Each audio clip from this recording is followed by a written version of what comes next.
Let's look at the physical inventory orders when you calculate per counting period.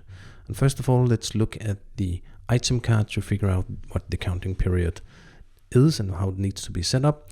You have a physical inventory counting period that you can set up on the item card or on the SKU card per location if you're counting on different locations. You can set up a frequency on how often to count it. In this scenario, the slow will be every year, the normal will be 2 times a year, and the fast one 6 times a year. You can see the last physical inventory date.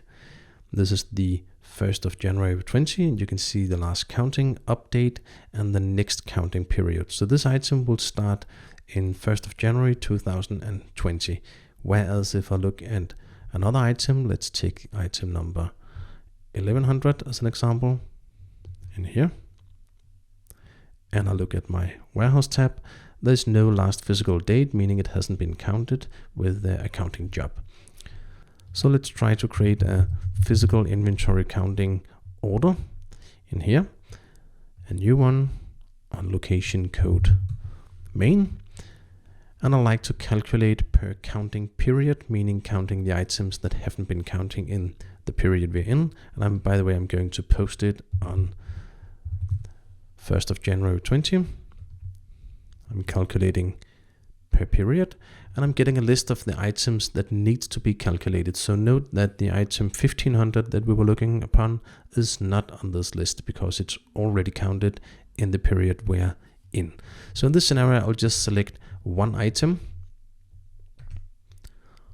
like this, and I would like to count this one item. So I'm making a new recording like this, navigate into the recording, and I'll do the counting.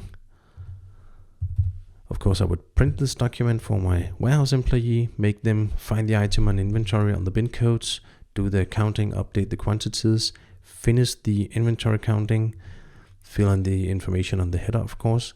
Now it's finished, then it's possible to finish the physical inventory order. And normally you can do many recordings for one inventory order. I'm finishing it and I'm posting it like this. So this will post my inventory countings. I didn't do any changes to the inventory because everything was correct, but now I can see on my item card I have updated my last physical inventory dates, and it calculated the next counting start date based on the counting period frequency. So in this way, it's possible for me to control which item has been counted when, and it's possible not to do too many countings for items that I already counted.